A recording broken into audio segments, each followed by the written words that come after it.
Yeah.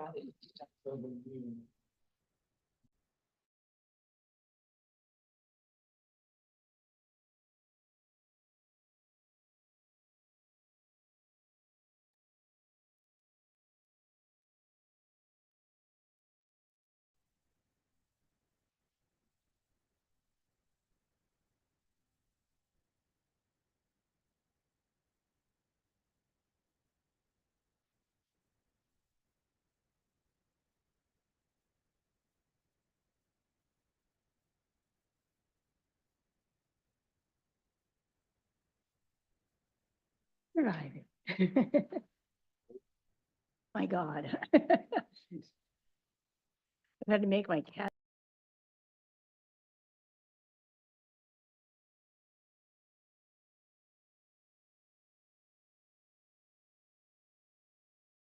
All this January 21st meeting of the Planning and Design Commission to order.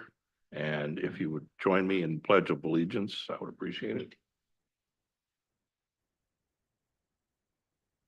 Pledge allegiance to the flag of the United States of America, to the republic for which stands one nation under God, indivisible, with liberty and justice for all.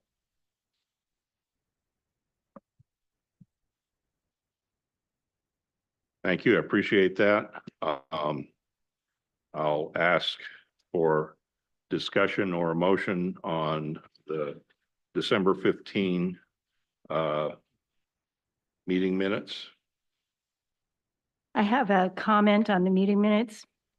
On page 2, fourth paragraph, it says that I asked you to nominate someone else because I was stressed.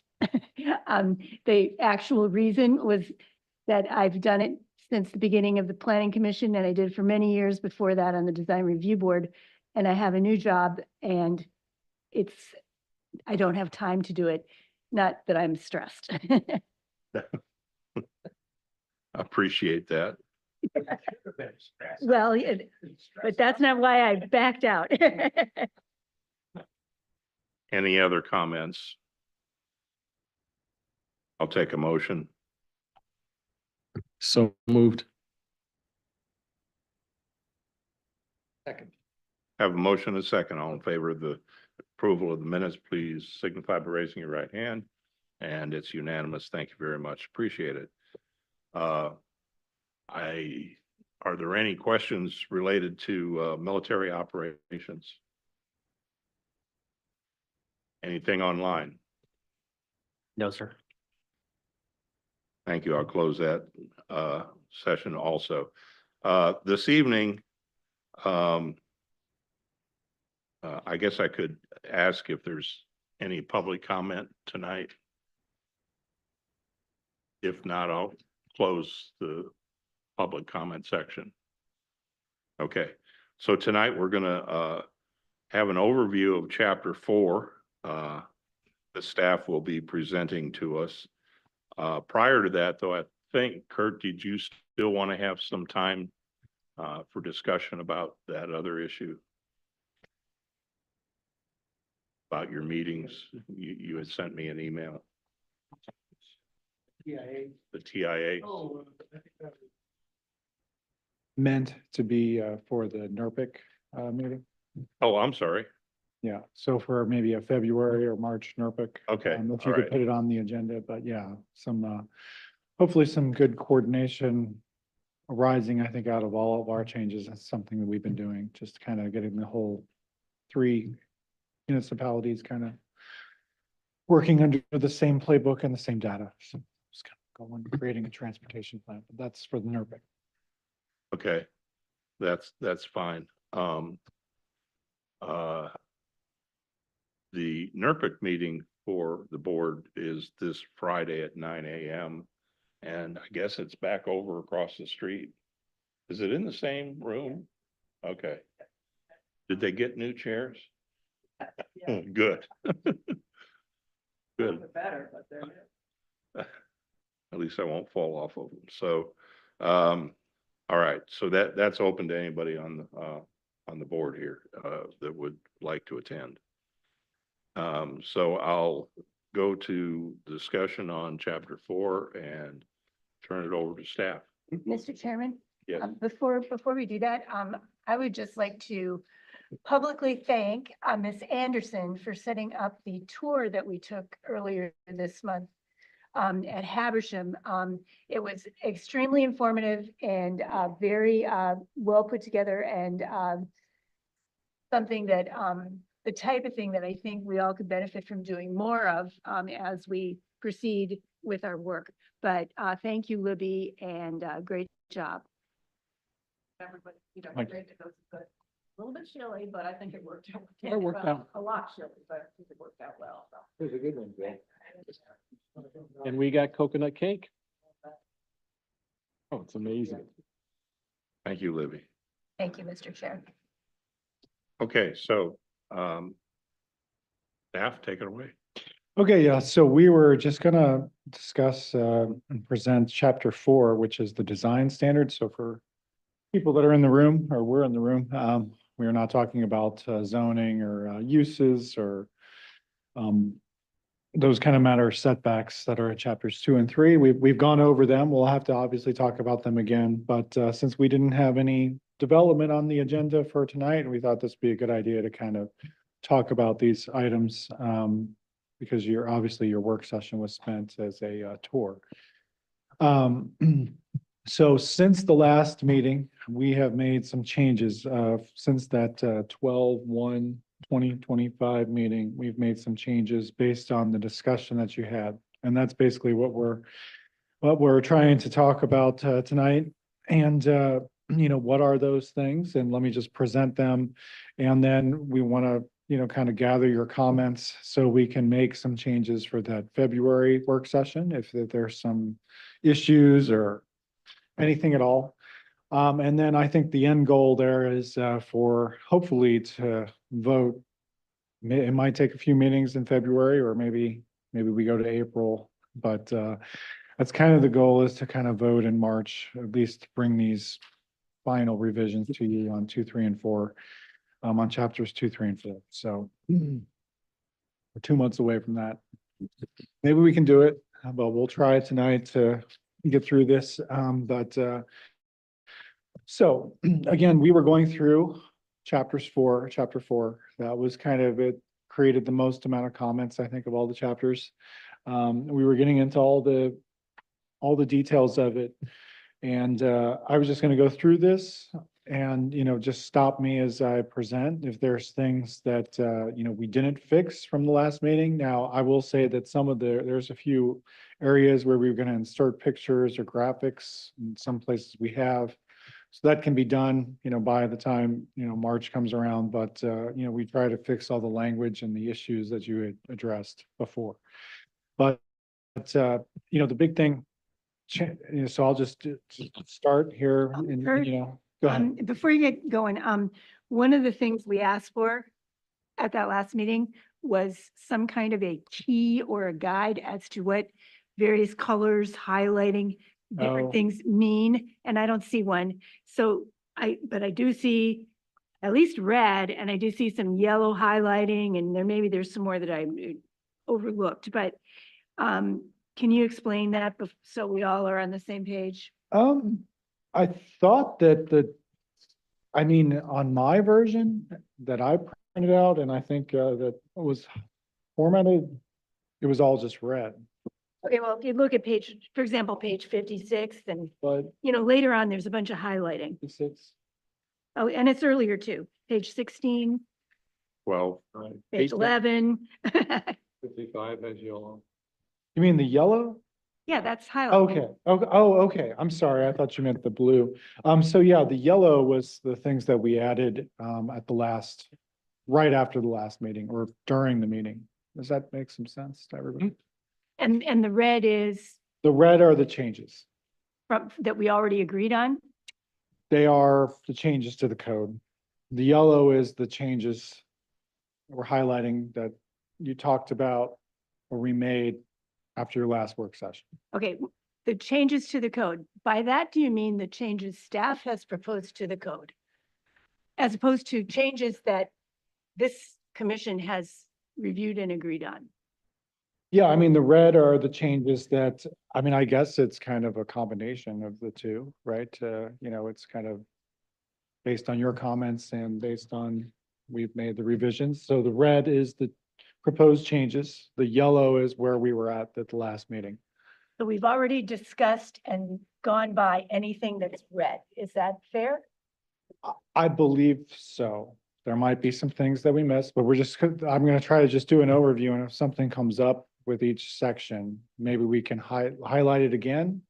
And then, that's the goal, is maybe for the February work session, we can make those granular changes and bring it back to you at the February work session in like a highlighted form. Or it could be separate. I could just put on a separate page and say, you know, section 4.5.13 is, you know, A is, you know, and I could have a list if that. I It's just better. briefly overviewed it, and there are some granular modifications that I thought we brought up last time that I don't see in here. I don't know that there's that many of them, but I think we can clarify that in the work session and just let you kind of run through the overview for us tonight. Yeah, this wasn't meant to be that was meant to be done at the work session. I know that no one wants to be here until 9 or 10 tonight, I think, but you could if you want to, but, We should, hold all of our comments that, no, I think this is an interactive thing, and I was just gonna go by each section, but you know, there's 4.1, 4.2, 4.3, 4.4, 4.5, and just kind of do a general overview, and then let's, you know, if there are some, you know, existing comments from you or things you see, get to that section, raise. yeah, please raise it. We'll stop, and then we will try to work to fix it by the next work session, so you can go through all of it at that next work session. So you can do that major review at the work session. Does that make sense to everybody? Hopefully it does. Yeah, I I'm just, trying to figure out how to best do this, so.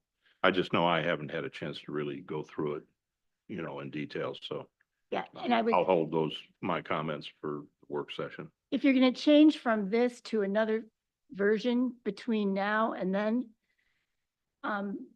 based on what you just told me, what the yellow and the red means, I would suggest if you make any further changes, you make them highlighted yellow, as opposed to introducing yet another undescribed color. Okay. Well, let's see if you accept the changes in yellow, and then I think, yeah, that we'll do the next one. If there's still some issues.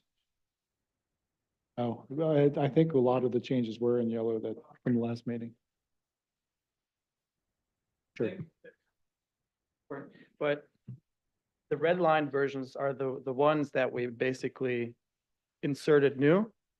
So for instance, page 3, you know, the description of what we want to see, design guidelines, low country vernacular, we kind of went back. That's the latest version of that. So that was new from 12.1. Yes.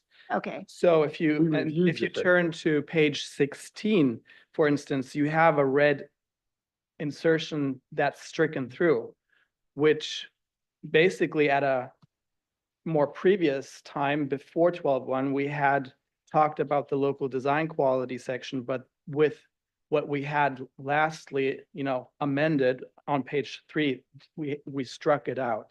But it's still shown in red, but stricken out. So you can see the changes that were discussed before 12.1. And anything, for instance, like the table on page 11, like the galleries, the colonnades and everything like that, that's highlighted in yellow. Anything that's highlighted in yellow, no matter if it's black or red, was highlighted to basically revisit, to have that discussion again on, I think. I think there's some confusion, Christopher. so are these because, parking lot issues that are highlighted? No, because the yellow is what was changed from 12.1. Seems like there's a disagreement among the staff. Yeah, again, I think, I think the yellow was what was changed from the meeting. That was the goal. That's as it goes on throughout the thing. So maybe before our next meeting, again, we can request that you provide us a guide that is going to, you guys figure out what it means, and then you tell us what it means to help us be able to review. Something that says yellow highlighting means X. red means Y.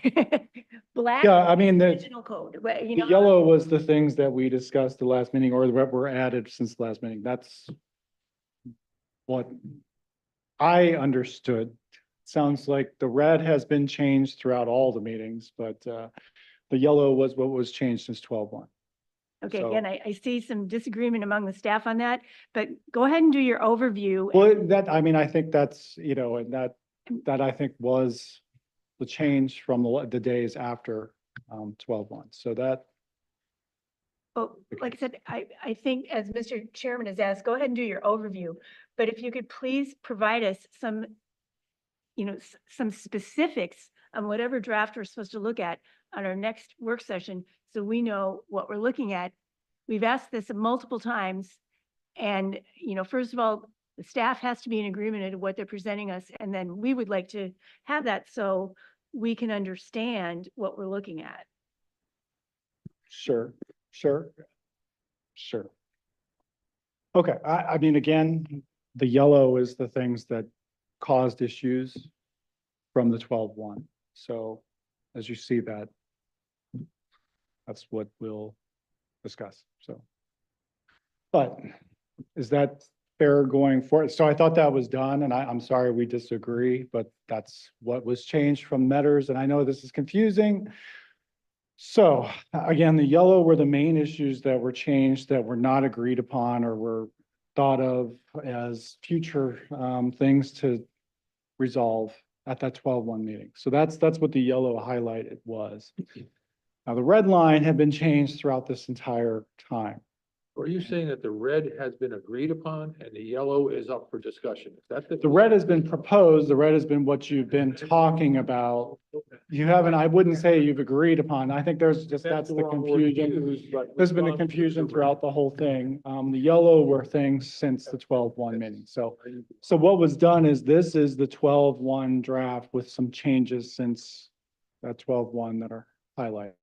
And These are the the changes. changes from the 12-1 draft, anything that we needed more discussion on, you're telling us is highlighted in yellow? The major, yeah, all the discussion items are in yellow. Okay. Let's just get started. But Let's Next time, just get started. would you like any changes from this meeting to be in yellow next time, for the next meeting? Please, Okay, any changes or discussion from this meeting, I'd like to have notes, and let's just use what we have. And then staff can present whatever notes from this meeting, because I don't think we're going to be interacting in detail. yeah, I don't think that was the goal of this. So I think if there's something that comes up, let's just have staff make note of it so that we can discuss it in our work session. That's a great idea. Thank you, Mr. Chairman. I think that was the goal of this, but you know, hopefully we'll get through it. So, and then the next work session, we go over every word if you would like, so. Okay, so section 4.1 to 4.4, as you can see, you kind of were okay with it last time, but let me just, you know, there really wasn't many changes. They were all very minor, that I think were actually just done at the meeting, for the last two meetings. But you know, these kind of clarified the goals to protect, you know, our historic low country character. They emphasize compatibility with the surrounding context and streetscapes. So we kind of added a lot of this stuff. You know, we're not trying to limit creativity. We're trying to, you know, basically 4.1 through 4.4 really kind of establishes that contextual design standard, that low country vernacular standard. That's kind of the goal of this, and, you know, expectations for massing, proportion, and form. So it's, you know, it's, as you look at 4.3.1, we've added a lot of things to that were discussed before. And it's really just to kind of preserve that character and give a little more guidance. And some of the things that it does as you go through as you go past 4.3. Could I interrupt you, just ask a real quick question? At any point, do we actually define what low country vernacular means? You mean the actual standard of low country? I mean, it's kind of left to a creative, I guess, interpretation, but you know, I think we're kind of basically listing it all from pages 3 to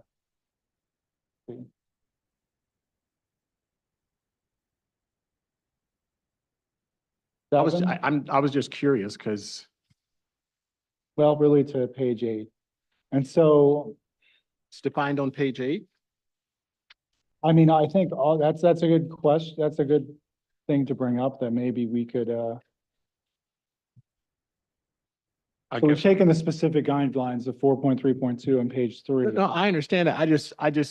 Just something to think about, maybe. But it is, I think, you know, Define and what- it's a number of elements. It's the architectural theme, the massing and form. I think all together it creates like a standard, but you know, maybe it needs to be clarified within. think that it would section of the help. Code, instead of maybe we could even just title this instead of specific guidelines, maybe that, we could do like a heading. You don't have to change the title. I just think, you know, a sentence that says, is used herein, the term low country vernacular means, and then, or include such elements as, yeah, whatever, something that's a descriptive. yeah, I think So, that's, so that low country vernacular means something. yeah. Yeah. Yeah. Yeah, I agree with I that. mean, you may gather it from all of that, but if we had like a central definition, I think that's a good point. We'll have to figure out what that definition will be, but it's kind of the sum of all these parts. So I see this is, it's a great thing that we'll, try to work on for the next meeting. So it's good.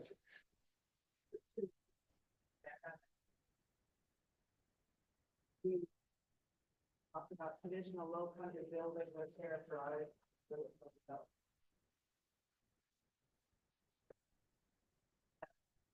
Low country buildings are composed, so and so and so, so it, I think as you're saying, then on the next page, arrangement, elements, then relation to environment, so it's a, you know, the sum total of many of these. It is. So I think it needs a heading. And as you get into the sections, as we'll see, it's kind of referring back to these standards all the time in each sections now. In each section. I think we talked about that last time. So I think that's a good point that we need to kind of If it's, have o- this titled. if I it's, think o- the other major element that is missing here right now is we've talked quite a bit about having photographic evidence that we could plug into here that starts to give you the concept of what we're talking about. And so I don't know if you have time or can get that photography included by the time we get to our work session, or maybe at least have samplings by our next work session would be helpful, I think. Okay, we'll try to, I mean, some of these I think are general, but there's some that like the top, middle and base and relation to the environs. I think those could definitely have a graphic to that. if it's okay, I might suggest a definition. If it's okay with the board, I'll shoot it to you. Sure. Go ahead. Via email, not right now. Oh, okay. Okay. you want to send that to Kurt? Yeah.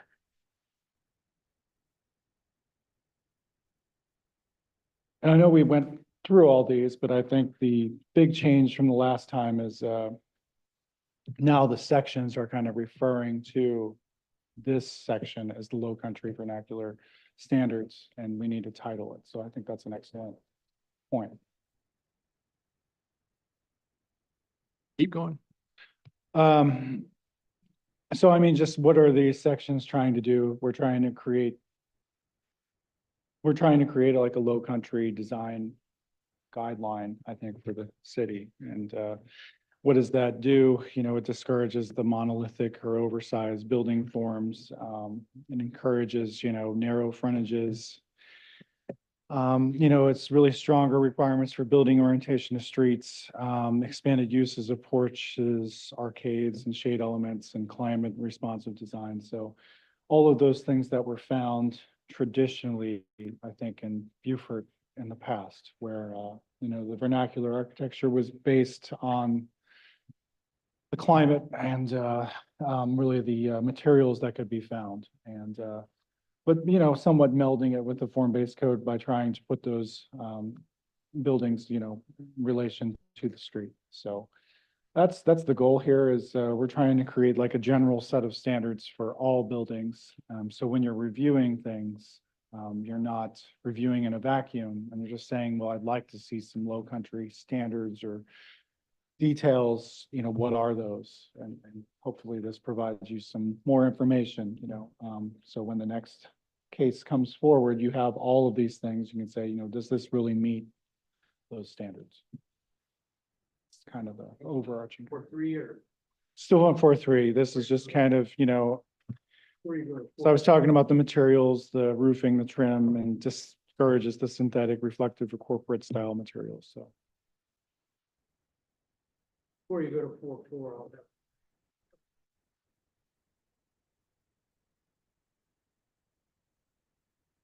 have. Are you ready right now? Pardon? Go ahead, I'm ready. This was just, Yeah, what I'll do is I'll email you some of my specific changes, some of them which are stylistic and formatting, so you don't have to go over them today, and then you can either bring them up at the next meeting or I will.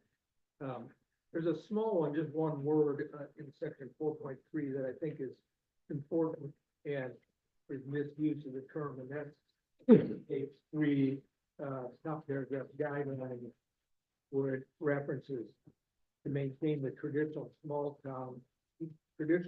village feel of Beaufort. In point of fact, Beaufort has never been a village, by all common use of the terminology and historical use and statutory. It's been a city for the last century plus. Sometimes people use the word town in the common sense of the word. South Carolina divides its municipalities up into towns and villages. Towns and cities does not use the term village, and I couldn't find a historical reference to Beaufort ever. Villages I think it was meant, definitely used though in some states, but license practice. we'll just strike that. Yeah, do it and call it a small city, because I think especially as it's developed, we got to recognize the fact that it is in fact a city, both in the legal and in the historical connotation. And I think that also serves to give a better backdrop for the variation of housing and other development that you have in this community. I think it's just important to think about our community in the long run. We'll strike that. I think it was meant as more of like a aesthetic kind of description as much as or an emotional description than it was a legal description, but that's a good point. When you think of a village, you think of people close together and, but that's, so this will eliminate it, so. People live close together in cities. Yeah, I mean, that's the danger when you start to describe things in the intent section. That's, we'll have to look at that. I think, when people ask me about Beaufort, I usually say, well, how big is Beaufort? I say, well, the county is over 200,000 people. And it's a series of towns and cities joining each other so much so that Beaufort and well, that's all. St. Paul and Minneapolis, it's on a smaller size. So it really has more of the characteristics of a large city with a lot of small neighborhoods that are very different from each other. Most obviously, they have to be in the downtown historic districts from line what we can't escape but call them suburban. So that's really Just to, be accurate of who we are, and as we're growing, what we're more becoming. and just to piggyback on that, I mean, if you look at our little seal, the writing in there says City of Beaufort. So that's what we legally had to 100. Sure, we'll make that change. It's not a big deal. So again, there really weren't you know, we worked on this before. You had some changes on this before at the meeting, you know, I'm just giving you, is everybody okay with this section other than I think, you know, that's a really good comment about just define, you know, we basically defined all these parts are a low country, we're saying are a low country architecture, removing the village, but is there anything else, especially with the architects and the attorneys here that you feel like, you know, we should change? Is the layout okay? Just because these are, you know, it's a lot of changes here. Does this work for everybody? Or do we need to make some more changes by the next I'm meeting? gonna give you some small changes. I won't Okay. go through them tonight. Okay. I just had one question, and it's a term that's used throughout here. It's the top of page 4. The sentence there says the front of the buildings must be arranged to create a small and discernible connection with the public realm. What is the public realm? I mean, it's kind of defined as in the parentheses, i.e. a street, park, plaza, or private courtyard area connecting to a street. But maybe Huh? we should take out the realm. I think, I don't know that. I just want to know what it means. I think, well, the public realm could be a lot of things, right? I think we could clean up that. And Well, just I'm say- not saying you Maybe necessarily. just say to the, It is some terminology in the planning field, and it isn't Right. just it is definitely for the public right of ways, sidewalks, I, streets and stuff, but in the context of a multi-family building or a retail building, it can also be those common areas on private property that are also utilized by the public. So I don't have a problem with it looked like a planning term. I just wanted to understand better what it means. When I people mean- use that term, what do they mean? And I'm not trying to make a big, kind of. I was just you know, curious. Commonly, isn't it, maybe Benji you could help with it, isn't it called like the space between buildings? Like when you go outside of your front door, you might be on your stoop or your porch, but now you're. mean, I entering think the that's a public good realm. clarification. Your private space, and now you're entering, going more into public. Well, that's what I was saying, Yeah, except so it that's- isn't necessarily all, everything out your front door, because there are private spaces that are Right, considered. but public when you leave outside your front door, you're going into. Don't change it. I just wanted to. Well, it's in parentheses, so maybe we should just look up a really good architecture common term. planning definition for it. But I don't have a problem with it. I think it's fine. I think it works. I'll look up something just to see if it can be better clarified, because, you know, if an attorney's bringing that up, you know, and we. No, it's, might as well- this has make sure- nothing to do with me having a law degree. It just has to do, I just trying to understand what it means. That's all. Well, I mean, this is good. It's just, you know, different brains are thinking in different ways, different professions, so. Question, somebody else. Yeah, and as you can see, I think a lot of this language is, you know, very designed and kind of oriented where it's not legally oriented, you know, as much, this section. So, One other point, back on page 3, where there's the findings. In line 2, it talks about historic low country and Atlantic seaboard towns. Atlantic seaboard is pretty broad and goes way beyond the low country. And if you look at a little town in Maine, it probably doesn't look a whole lot like the low country. So I think that should be omitted. sure, we can do that. All right, and when we bring it back, it'll be in yellow highlight. Next meeting, okay. All right, next is 4.4. So you made some changes at the meeting, if you remember the whole forecourt thing, and then you can see there's just a few extra changes from that meeting, but there was a lot of conversation about the forecourts. The gallery space, Nine. you know, we had taken out the gallery colonnade, so we put it back in. We had taken out the arcade. And I think we put it back in, and then, you know, there was also this formal entry courtyard that we talked about, and I think we found that definition. That should have been, the highlight should have been buried over there, but, I think, Ms. Anderson kind of brought up a property in Savannah that, you know, the picture of, and so that was kind of the idea there, so. the big changes being that, we had proposed, I think I kind of just, we had proposed some changes to forecourt, so we revised that at the meeting. When we had proposed removing G and H, so they've been put back in with pictures. And then we added I based on the conversation at the, meeting that we had. So I think this section might have something to do with what Mr. Tomey was talking about needing some more pictures about what's good and bad. And I see like on page 11 at the bottom, H arcade, there's like a picture of appropriate and a picture of inappropriate. Well, I'm not sure exactly what that means, nothing but I mean, I do like the format of showing contrast between what's good and what's not considered appropriate. I don't know if this does it with these sketches, but is that what you're talking about, Mr. Tomey, to have that for pictures? Yeah, I think we had a lot of discussion, and I think Libby had a lot of information, and we looked at a lot of actual physical facility pictures that would help define this much better than this graphic, I think.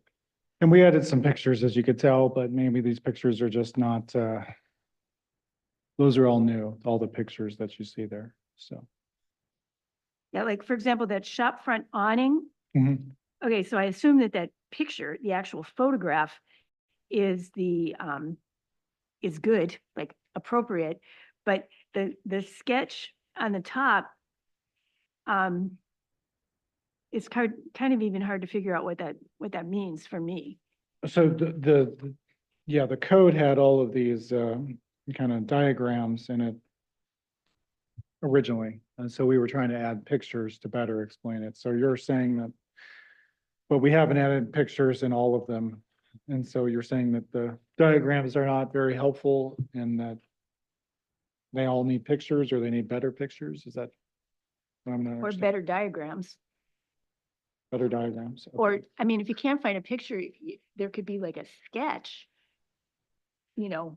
of a building that, as opposed to just these diagrams, which are a little bit hard to interpret for Sure. me anyway. Okay. You're talking about the frontage types or on the building types? They're over on page one. I think, I was looking at page like 11, section but and then plan, as you go through each, they have kind of just a form diagram that Yeah. is replicated on each one that was in the current, it's in the existing code, so. I think whatever we can do to help clarify it for people that are trying to comply with it are gonna be better off. And the diagrams help kind of tell how much the building can encroach past the property line. It's kind of how I'm reading it. Is that? I think that's the intent, yeah.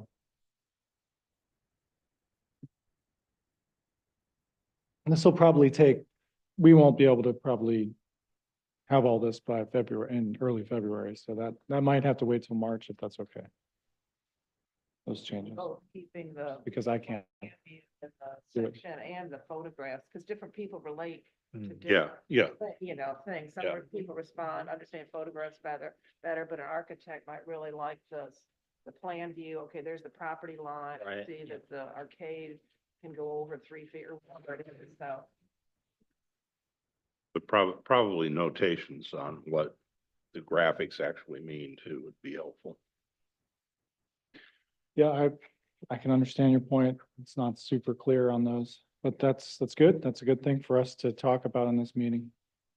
And if you're gonna use diagrams, they should match. For example, on page 10, stoop, it doesn't look like those, it doesn't necessarily look like those are two views of the same thing, and that's kind of the same with the balcony. Yeah, it doesn't. It looks like the different amounts of protrusion are occurring in the two different views.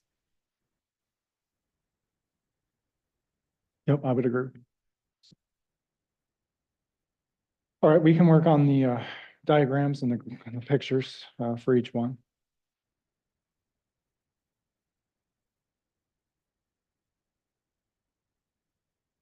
Do you, you know? All right, we'll just bring that back and try to work on that. And then next, 4.5, which is the building types. Again, this is just kind of setting the, they're just like the last one, it kind of sets the stage, but what's been added is a drive-through facility and a church, so we still have to put the diagrams for that. But you can see the changes from the last meeting are pretty minor. We kind of just kind of cleaned up the a few things, but pretty minor, but mostly just to add some graphics there for the ones that we don't have. But do those diagrams, with the diagrams in the existing code, do they work for everyone? I'd like to have you consider adding, well, townhouse, the way my industry group always consider them, we're always 2 and 3 story. And if you considered, and they look like the diagram that you show there, and I'd like you to consider adding something that building industry always refers to as patio homes for a 1 story. Their shape is usually different. More often with incorporated design of a garage in a different way. And given the fact that we do have, these outlying areas, in particular, in a community where we've got a lot of older people and empty nesters, I think patio homes are, I almost never had anybody proposing a townhome where I had them proposing patio homes, probably 10 times the number of those as all other, as any other form of development. If they're not here, they'll be coming, and I'm sure that they're in existence in and around block. Even if nobody builds them, I think we ought to recognize the fact that it's a building type. Yeah, the other thing, like on the gas fuel station, again, we have a sketch and a plan or diagram that do not match.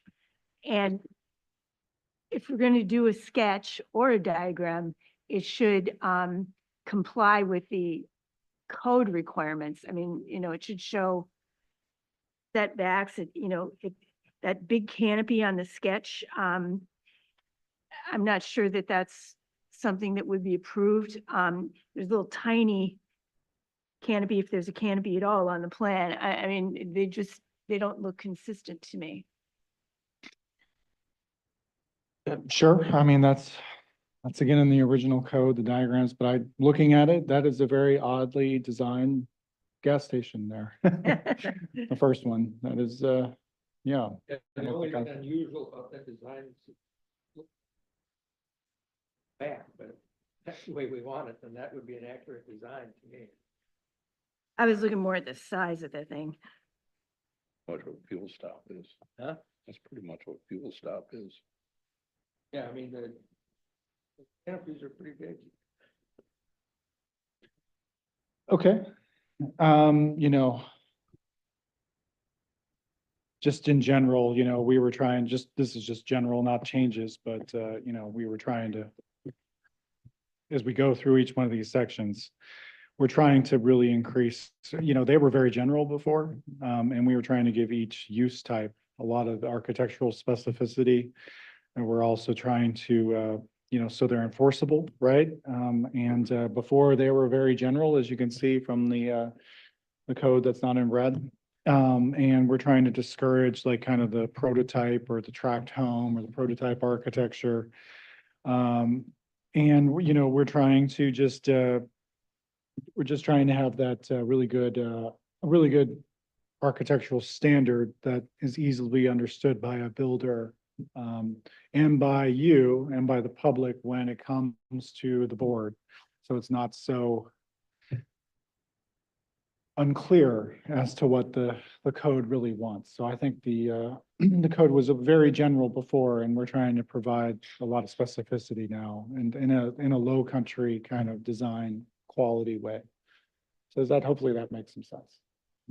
Okay, so we'll go through each one and the 4.5.4 is the single family detached house. So, this had a lot of discussion on it before. I'm gonna have some, rather than go through here, I'll also in my email, I'll send you some, what I think is word language, at least from my standpoint on this housing model diversity. I think we gotta be real careful about that. And, most of it is good, but I'll send you some, just so you. Yeah. Little language change difference on that, because I've got some issues. Yeah, you brought that up last time, and as you can see, it's all in yellow, so we kind of revised that a little bit, but, you know, I think you obviously have some concerns. Does anyone else have some concerns? So when we go to revise it for February, you know, the goal is to basically prevent tract housing developments. I'm all for that, but I'm gonna give you some. So- Suggestion. Sure. Discussion for some alternative language. It doesn't change it all, but just rearrange it, just changes a few things in that. And that sounds good. We don't, you know, the questions that you brought up before were, is this going to be too hard for us to administer? Too hard for the builders to kind of sell houses, you know? So we definitely want to work on that, but does anybody else have anything with that diversity, standard that, you know, we can kind of work on in the meantime? I'm just concerned, especially after our visit to Haversham, that we might be trying to inject too much diversity based on these size categories. You know, I'm not an architect, but, you know, it seems like a lot, you know, for some of these smaller things. And also, like looking at some of the Haversham ones, buildings that are kind of next to each other, you know, have a lot of similarities, you know, and it seems to say in here that, you know, if you just change a couple little things, it's considered similar. I think that the Habersham is very well done. And so I think we just want to be careful about imposing overly strict requirements about diversity. And, you know, and then of course, I always have concerns where we just leave it to the administrator for the larger developments like it is in here. I did not get a chance to look at this, but I know that we had discussion about this last time, and I thought we had reduced the diversity issue from the original. Yeah, the original I had done in Colorado, and that's where it came from, and it was pretty intense. So this is dramatically reduced for Well, that. it is, it's a little change, but just without getting into it too much today, because I have a feeling this may take more time at our work session, but just by way Yeah. of one example, where it says building design shall be considered similar unless they vary significantly in footprint size and shape. And first of all, we're not gonna have very many, if ever, another Habersham. They're just, there still are, those communities, those Duane style communities are still the outlier, and and there's a reason for that, which I won't get into. But they're wonderful, no question about it. But the more typical housing development is gonna some variation of what we have at Salem Bay without a lot of critique on that. And I think that sentence, for example, is one that unless they vary significantly in size, I think you can have housing units that look considerably different with it. They'll be exactly the same size. And so that's why I'm gonna suggest some language on that, which.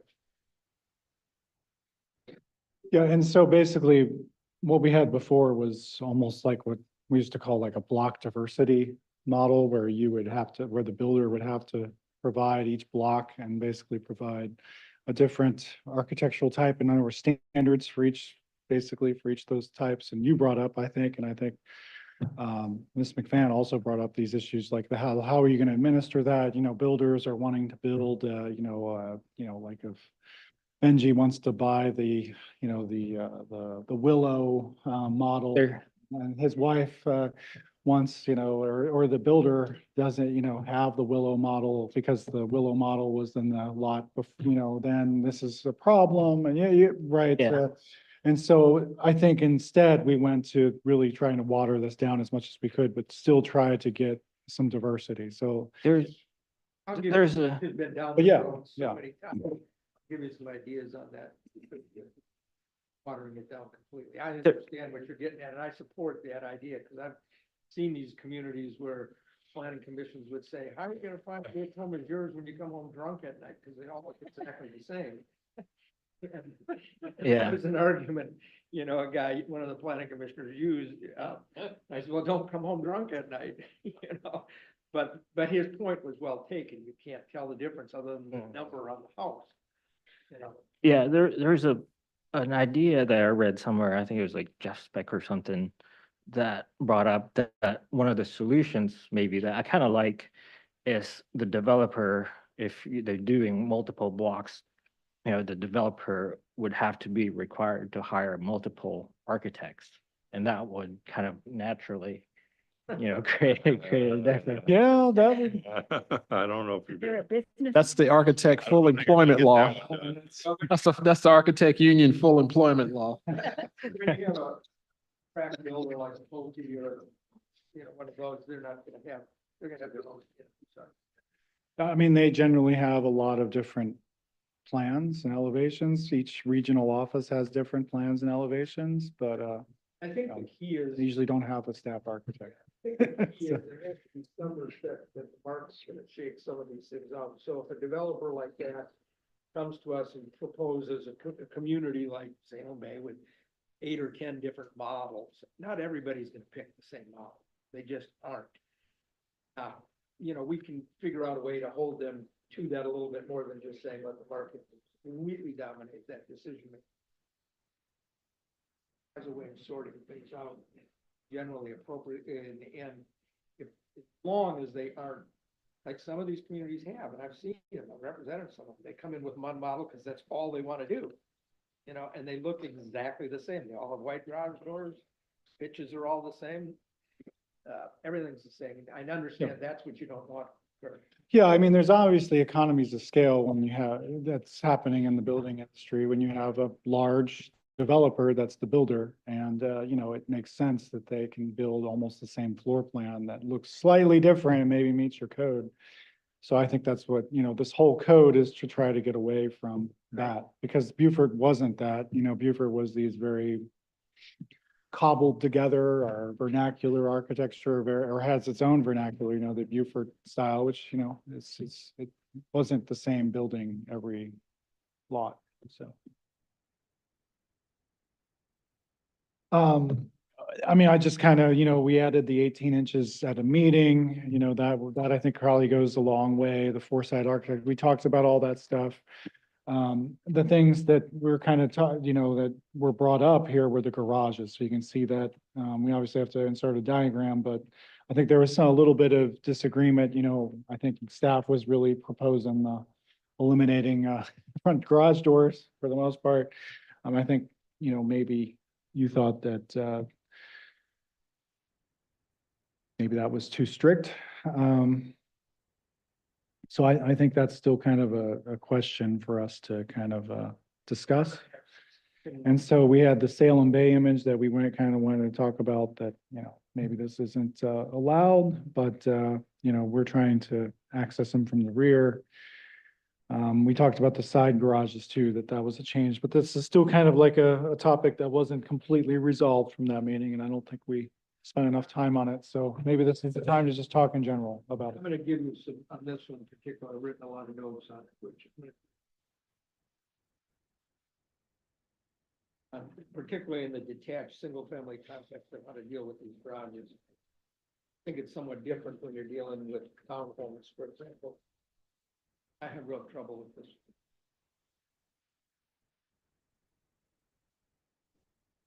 Again, I think this goes back to that comment before, is that, I think they can be well done, garages in the front, but often they take up like half or more of the, plane of the front facade, and it becomes dominated by the garage, and that, you know, is not the most and especially for a ranch house, which are the predominant form for attract housing development, especially in Beaufort, you know, that becomes a kind of a not very inviting form duplicated throughout a whole subdivision, I so want that to be was kind of. clear that I support you on that idea, is I think that these are front entry garage communities can be problematic in a lot of ways, more than just aesthetic.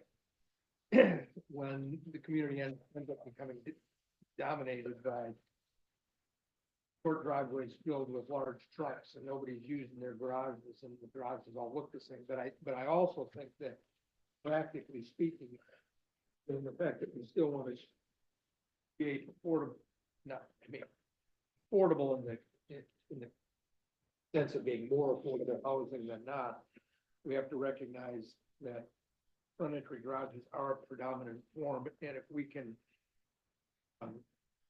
can write our code in ways that make the garages less dominant, breaking them up, so you, for example, not having the double garage doors, like we talked about, things like that, and having these setbacks and so forth, but not making it so impossible that you can even ever do a community like Salem Bay. I think that that's important.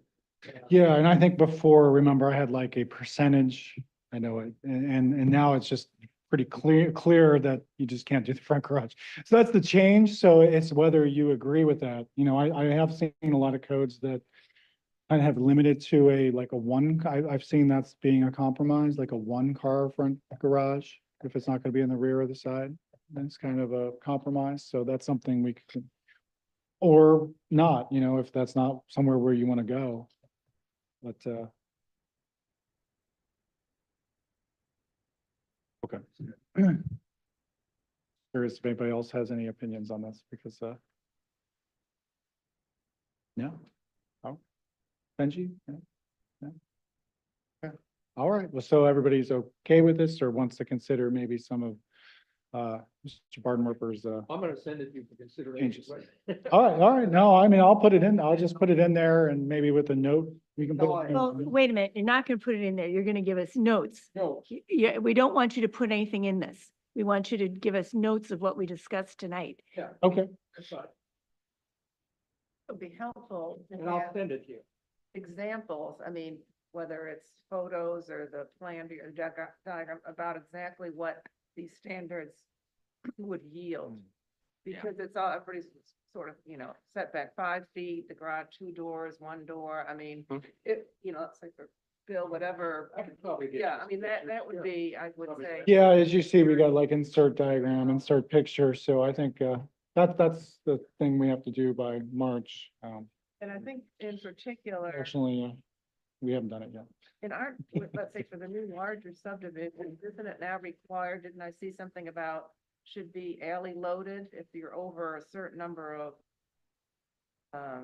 lots, that the design of the streets, it has to be alley loaded? I thought I saw that in some of the new standards, and that will sort of take care of some of the. I mean, it's not, but we do have, shall be accessed from a rear alley whenever possible, et cetera. We're trying to, we're trying to kind of encourage that.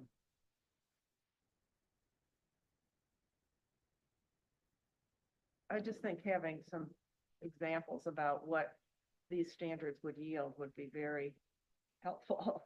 Yeah, and I think that's why as you see highlighted, insert diagrams and everything. And here. maybe, So we'll, we need to look at Salem Bay, some pictures and or the plan and see, okay, this is what that,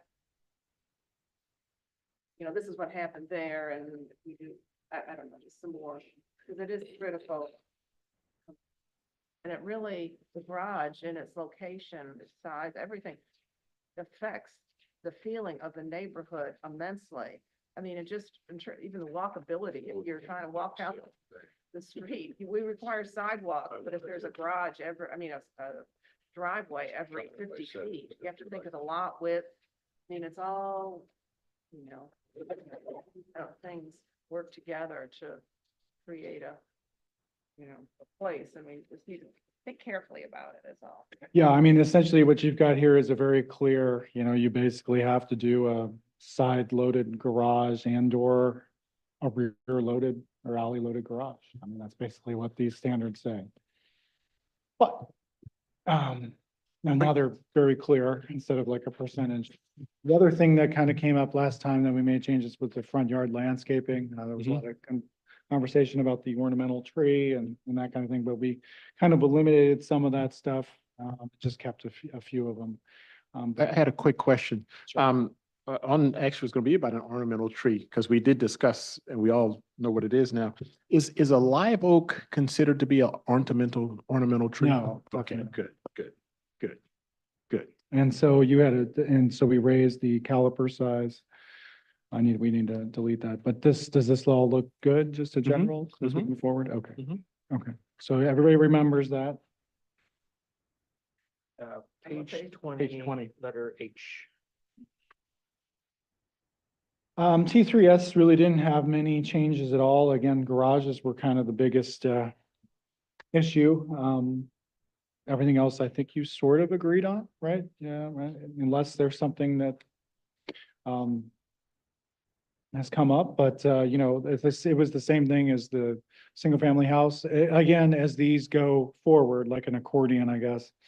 We're trying to be consistent with the single-family house, the 2 and 3 house, the townhouse, so you can see that there's a lot of similarities in their diversity standards and their landscaping and their garages, but differences based on the type. So there's a lot of, we're trying to keep them coordinated, but on this one, the same things that there was the forecourt, which was added back in that you all discussed, and then the garages and the front yard landscaping, which is kind of similar to that single family, were the two things that I think were really talked about with the 2 and 3 family house. And I think earlier we talked about adding this T3S, but that's in a different section of the code, and I think we all agreed on doing that. So when we look at chapter 2 and 3, we'll talk about that. But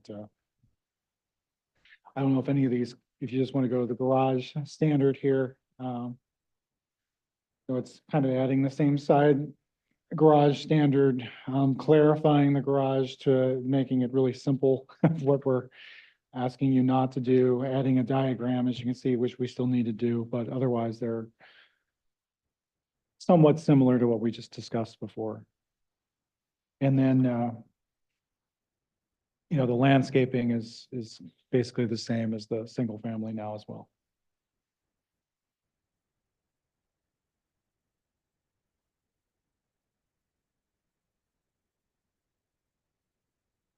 That's okay. I'll just move on. Okay, so townhouse 4.5.6.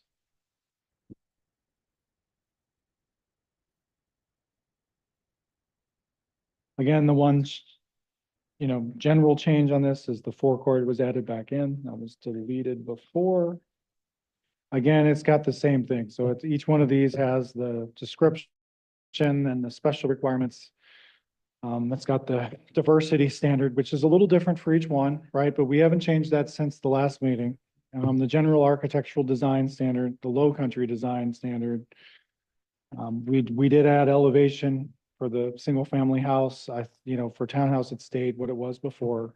And on townhouses and two and 3 family, you got the corner lot specific standard. Again, it hasn't changed since the last meeting. And then you got garages. So that's where a lot of the discussion again on this one happened is, garages and townhouses sometimes can be like attached. And it can create like a long kind of mass, if you will, that can get kind of ugly in certain developments. I think the fear would be, especially as you get a more multifamily townhouse type of development where you see like maybe 8 or 10 carports or garages that are ganged together, right, on the rear or on a side. And so that's kind of the goal of the garage standard as we move into townhouses, is to prevent that from happening, or to kind of make that look better where it does happen, make it be articulated and, so when the single family, we're trying to reduce the impact of like a 2-car garage or garage on the street in a single family neighborhood. This, we're trying to reduce the impact of those large garages that have to really be the side and the rear. I guess, aesthetically, so that those masses. Hey, so- Kurt, Yes, it looks like there's something messed up on page 24. sure, problem. 9 is crossed out, but the A and B, et cetera, under 9 is still there. Um, Oh, the 9's not crossed out, but we can make sure of that. It's supposed to be like then 9A, 9B. oh, But so I can double the check. strike with it. through does not mean, Yeah, that was something that we changed from the meeting. So then we consistent with like 8 garages, it goes to A, B, C instead of like a, Question is that, those first three lines supposed to be struck through? yeah, they are. but then why do we go from I to A?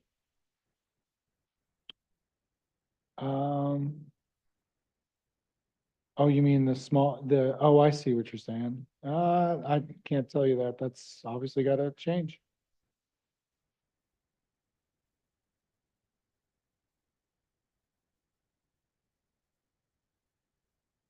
We'll have to fix that. Back to 23 and special requirements, 3, specific to T4, row homes are not permitted in T4 NA. And I thought maybe that T4 NA was established now as its own district and loosening up a little bit about requirement. Anyway, and when we go to the use table, it says row homes are allowed in T4 NA by special exception. So if that stands. Yeah, that's the existing code. The T4NA is the artisan district, the trail and artisan district by Depot Road. I think it would be a good thing to add townhouses there, but that's just, Well, right now, I mean, it says they're allowed as special exception, but then it says on 23, they're not allowed, so it seems. yeah, I mean, I think that's an error of the original code that we should have caught. So let's just remove that. It just needs to be deleted. So we'll put that in red and yellow next time. So thank you. But is everybody, do you want to, when we go to since we're on this topic, when we go to chapter 2 and 3, do you want to just make that a conditional use instead? I mean, I don't see why an artisan district wouldn't allow a townhouse. It seems like a use that makes some sense. Everybody else agrees, so. What is it? Okay, so T4NA is a very small, there's like 30 properties or something, and it's over in the, on Depot Road, like, it was considered like a trail artisan district. Kind of, there's actually a lot of like industrial buildings there. I don't know that that's really taken off, but it's pretty restrictive on its uses and, That's a good place. That's T4NA over there? yeah, so I mean, do you just want to, when we look at chapters 2 and 3, since we're talking about this, do you just want to make that a conditional use, which means it'd have to meet the standards of townhouses in this code that you're seeing there? Goes to both. No, I'm asking is right now, she found a discrepancy in the current code without us making any changes. The current code has it as a special exception, and then in this use standard, it contradicts itself and says I think, I'm not looking at chapter 2, but or 3, I'm just, it says it's prohibited, but I'm trying to ask, does it even make sense to prohibit or even make it a special exception in the T4NA district? Because it seems like an artisan district should allow townhouses Oh, yeah. Seems like the Okay. perfect place for it. instead of making it a BOZA application. Okay. Yeah. All right. Generally speaking, I wouldn't send anything to the Board of us. Yeah. I think there was a vision for this district when they created the code and, you know, I don't know. I don't know why townhouses weren't part of it, but But just also just generally speaking, I think when we were going through chapters 7 and 9, we were trying to, where that issues that related to design came before us and didn't end up getting sent to the Board of Adjustment. that's right. It helps maintain the integrity of the code if we're. So again, this one, the big changes are just trying to clean up that garage, language, you know, the articulation and just those rear walls of those, garages. So, you know, they're very Back to similar. page The 24. apartments are kind of mirror this here, as well. So Going back to page 24. So on 24, yeah, those were the big Do changes. we we really took. want to cross 9 out? No, nine has been added. Okay, it's just- supposed, it'll stay in there. Okay. Yeah. What, right. you're maybe gonna it get could rid of be the a- strike through. Yeah, I think you got a point. So maybe I think now I see what you're saying as I look at this. So maybe this should be I, then J, K, and then it's not its own section. It's part of the garage sections. So that's just a formatting error. So we'll fix that. Cool. Because it's articulation of garages, not its own section. Well, but 9 says no street facing facade shall contain more than 4 garage fronts. We have something else in here that the modification for this? Do we have anything in here that says you can't have 16 garage fronts?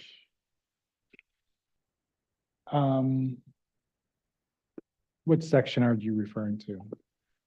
9 on page 24.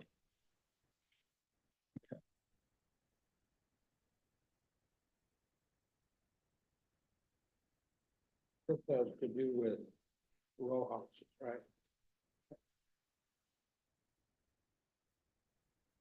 Rouse townhomes.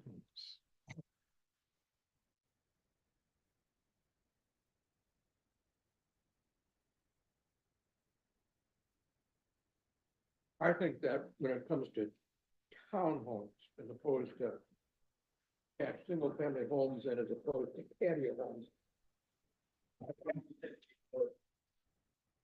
It can be wider. More like a single family home, except, maybe 2 and 3 attached.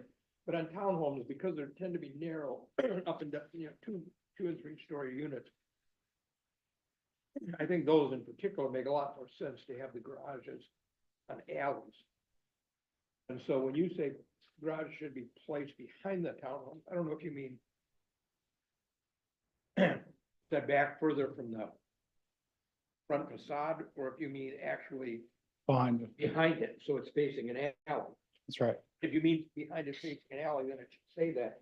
And then it would seem to me when you get to garage, which Mike was talking about, you wouldn't have any of the garage doors facing the street. I don't think a townhome development would work out at all if you had this unit had a garage, the next unit didn't have a garage, the next unit had a garage, the next unit didn't have a garage. That wouldn't make any sense at all. Townhome should. Well, I Either thought all have front entry garages, or they all have back entry garages. B says they shall be accessed from a rear alley wherever possible. If a garage cannot be accessed from rear alley, driveways along the side of a building are permitted, but the garage shall be placed so as to be hidden from the public right away. So you just think that should be clearer that, it's not I think it's a lot easier. front facing garages should be just prohibited. My mother-in-law lived for 10 years in a very nice, upscale, expensive townhome community with front entry, 2-car garages. So it can be done. But they were, but all those garages were entered off the front, but in a common private drive area, not off a street. Had they been off of a street, what we commonly know as a street, parking lot, it would have been just way too many driveway cuts. It would have just been total chaos. So would say that thinking about having all of these communities, whether they're attached or detached, designed off of what are commonly referred to as streets as opposed to parking lots. I would say townhomes should always be rear entry. It'd be the last ones that are ever built.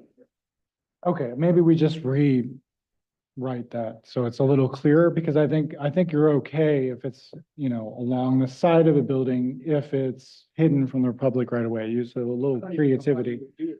But- Okay, well, then we can remove that. Actually, this I may can have just been remove it. one of my comments that got misinterpreted that we're getting into discussion Yeah. about. Because what happens is you repeat the second sentence twice.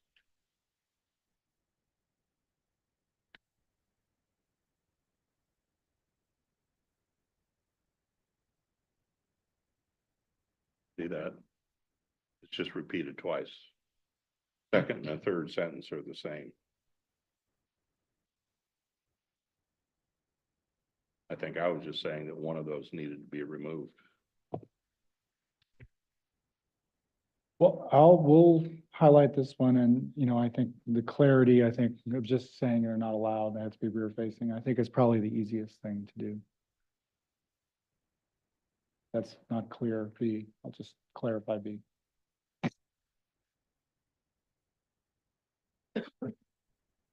Okay, is there anything else, from the townhouses that, should be worked on? In general? Either that we didn't change or just in general now that you're looking at it again, that you think, you know, hey, think we went too far or?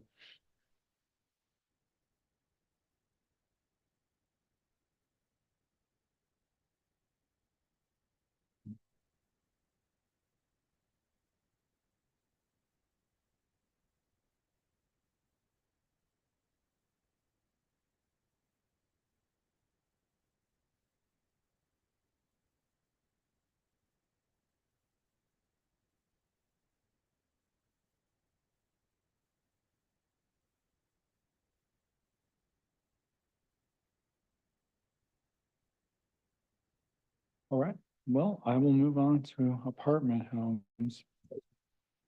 So if you remember this, this is something that This was really kind of trying to do something new on. So Jeremy was kind of thinking that, we had been requiring these kind of like entryways that were supposed to be specific in the ground floor. And I think he had the idea that we should really create like a house module approach for apartments. So they kind of look like houses in form, with the entryway, with, you know, instead of looking like, you know, that more monolithic, apartment form. And so that's kind of where this went. And I think it's kind of an interesting idea, and I don't know that I've seen it in other jurisdictions, but it's an interesting idea, and that's kind of where we went with this. But you know, I think you had some, you know, we obviously have some things to insert with images, but parking was something that was an issue before. We changed the width. It only shall not exceed 100 feet in any frontage, just to kind of get away from that kind of larger monolithic form. But otherwise, you know, everything is kind of the same as before. You see the red from before was the old code, but you made a lot of changes at the meeting, if you remember, and this was kind of a refined version of that from the last meeting. So really the changes here are about the parking for the most part. So Kurt, on page 25, B1, allowed frontage types. One of them is forecourt. Oh, yeah, that should have been highlighted. I'm sorry.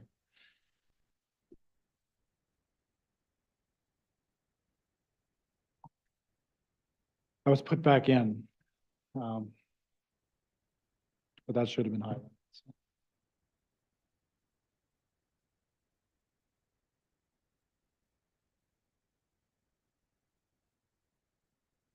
Another thing with the apartments, that, I think I can talk about, I guess is now. At another meeting, we'll probably come to another chapter. I mean, I could be put in here, is, I did talk to the housing, trust, and, you know, one of our issues is affordable housing, right? And, you know, we have a lot of people that just can't afford housing in this area. And, you know, one thought is that if we're going to do workforce housing, that it could be something that we consider. So just it's kind of something to get on your minds and think about maybe some changes to the code, is that maybe we make workforce housing maybe reduced architectural standards or a different kind of approval. Maybe it's an administrative approval or you know, something of that nature. Just to, and workforce housing would be like 80 to 120% of AMI. So it's your, you know, nurses and teachers. That's an idea. That's something that they suggested. I think I haven't suggested it here, but I'm just talking about it in general. that all that are being built are frankly either affordable, and that's usually the 80%. The workforce is usually just not as high as other departments. I mean, I just don't see that Yeah, people, I I mean- mean, everybody's targeting that workforce. My point being is, so I saw the press conference or whatever it was, maybe you were there, and I think a couple of the city, or at least one of the city council people were in attendance, and Senator Scott was there, and it was the big development, you know, next to the left, there's the Lowe's here on. And those are four-story buildings with limited architecture. You know, where we say that the fourth story has to be set back and so forth, they don't comply with any of that at all. The DRB. But I saw the criticisms in that. Yeah, I wasn't here for it. I'm just saying, but I saw also in the newspaper article that there was discussion in the context of that opening about how the process took too long and there was too much review and all that kind of stuff. So it doesn't surprise me what you're saying. You'd like to have and I just think that we have to think about that is, you know, if we create an exception for one type of housing, and I understand why we don't want to make it overly complicated. The real thing is we don't want to make it overly expensive, but if we have standards and we expect them to apply to everybody but workplace, it's not going to apply to anybody. Well, I can tell you that on the design review board, The workforce. there were a number of projects that came before that board that came first as affordable housing.